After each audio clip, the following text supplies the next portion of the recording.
So hello बालकों, शुरुआत करते हैं क्वेश्चन नंबर 7 से। Question number 7 of centre of मास है। तो question number 7 of centre of मास हमें क्या कह रहा है कि 3 आइडेंटिकल स्फीयर हैं जिनका हर एक का मास जो है वो 1 kg है and places touching each other, एक दूसरे को टच भी कर रहे हैं with centre of on straight line. किसी एक स्ट्रेट लाइन के ऊपर 3 स्फीयर हैं, जैसे कि ये एक स्फीयर बना दिया मैंने, ये एक स्फीयर बना दिया और ये एक स्फीयर बना है। मतलब तीनों के जो स्फीयर है वो किसी सेंटर लाइन से क्या कर रहे हैं, टच हो रहे हैं। Their centres are mark point, इनके सेंटर को मार्क किया हुआ है P, Q and R. The distance of centre of mass of the system from P. Distance या तो पोजीशन देखते हैं या तो डिस्टेंस देखते हैं, किसी के रेस्पेक्ट में देखते हैं। सेंटर ऑफ मास की जो पोजीशन है वो अभी अपन ने किसके रेस्पेक्ट में देखी है, पी के रेस्पेक्ट में देखी है कि भैया पी के रेस्पेक्ट में इसका सेंटर ऑफ मास जो है वो कहाँ लाई करेगा। अगर मैं तुम्हें एक पॉइंट बता देता हूँ, उस बेसिस पे चलते रहना। अगर एक्स सी ओ एम माई फाइंड करना है, मतलब कि एक्स एक्सिस में सेंटर ऑफ मास फाइंड करना है, तो m1 x1 plus m2 x2 upon में m1 प्लस m2 कर देना।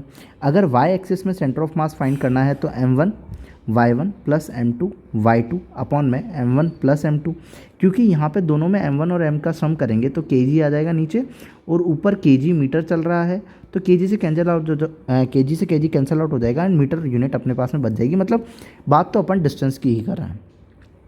अब यहाँ से कहाँ से देखना है, यहाँ से P से देखना है।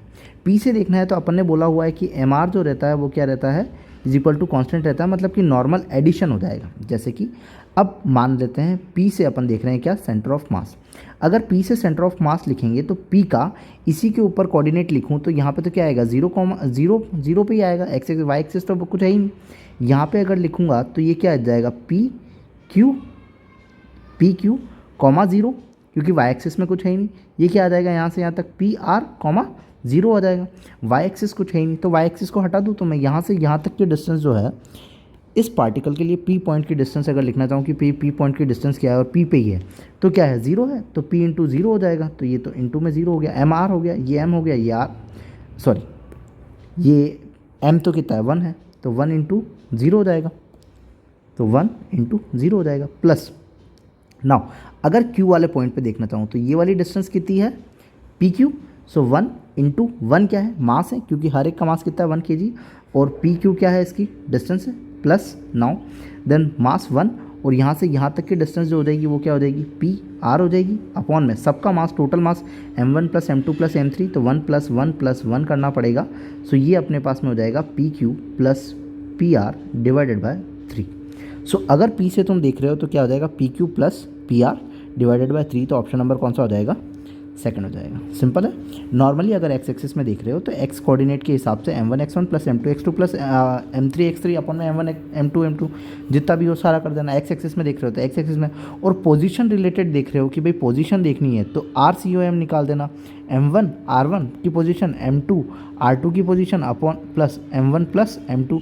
और पोजीशन कैसे देखोगे भाई, पोजीशन के रेस्पेक्ट में तुम्हें कोई दिया होगा ग्राफ की भाई ये यहाँ पे है इसकी r1 की पोजीशन, ये मास कोई m1 है मान लो, और ये मास कोई तुम्हारा m2 है, तो इनकी बीच की पोजीशन निकाल देना। पोजीशन वेक्टर आ जाएगा तुम्हारे पास में, पोजीशन वेक्टर आ जाएगा, इससे निकाल देना RCOM।